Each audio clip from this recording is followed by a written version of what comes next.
Hey YouTube, brief video here.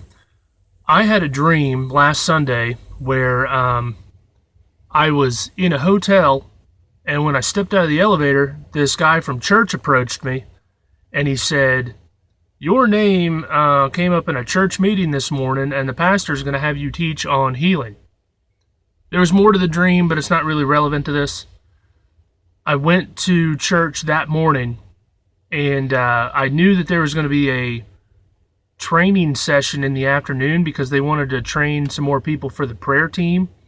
And the pastor had seen me pray for some people at church where this one lady, her leg grew out and her back pain left immediately. And we'd had some conversations where I would tell him testimonies of people that had gotten healed. Specifically the one testimony where I got the word of knowledge in that Bible study and, said that there's somebody here that has a cracked rib that's been causing them pain. And then that person got healed. It was a 40-year-old injury that Jesus healed that guy's rib. So the pastor was aware of these things, and I went to the pastor after service that morning, the morning that I had the dream. And he said, "Okay, well, we're doing the prayer team training stuff today, and then it's going to go a couple weeks. I'd like to have you teach next week." So next week, exactly how the dream said, he's going to give me, up to an hour for the teaching session. So there's a scripture that I'm going to use in the teaching that I want to show you because we need to understand that healing is already paid for. Healing is already God's will, and it's actually illegal for Christians to be in sickness and in pain.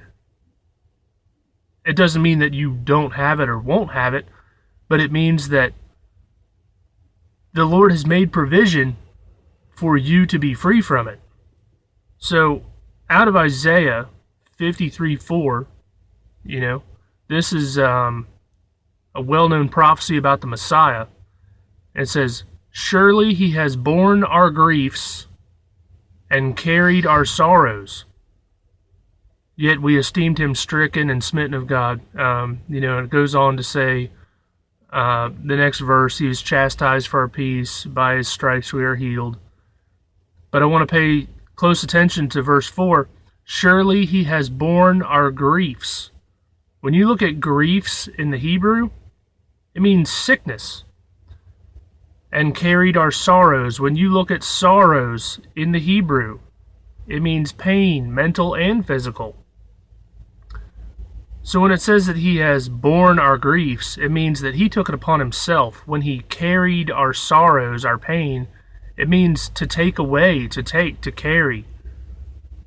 So further proof that what I'm saying is true is that in Matthew 8:17, it says that it might be fulfilled by Isaiah the prophet, which spoke, "Himself took our infirmities and bore our sickness." So the point here is that when Jesus was whipped on the whipping post, he took all your pain. He legally made provision for all your pain, all your sickness to be put upon him. So the law has been written for you to be free from this. You just need to learn how to obtain it. Now, on Sunday, my wife started having a cold, like cold symptoms. She slept in, and for a couple of days, she was just under the weather. Now, I started having cold symptoms on Wednesday, but I never came into agreement with it. I never said the things that people say. People say, like, "Oh, well, it's cold season, I'm gonna yada yada blah." You know what people say because you've said it yourself. I said quite the opposite. I never said the other things. I said, "Lord, I thank you that by your stripes I am healed. You carried my sickness, bore my infirmities, took all my diseases." Psalm 103 says, "Bless the Lord, O my soul, forget not all his benefits, who heals all your diseases."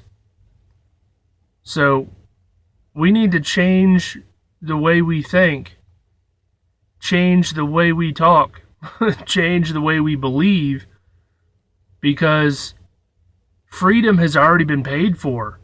We just need to learn how to acquire it. So I'll just finish by saying that I plan to record the teaching on Sunday. It may be up to an hour long, and I encourage you to watch it because I'm going to cover this sort of thing much more in depth. So with that, I say God bless. I have more videos that I want to make, and I'll see you next time.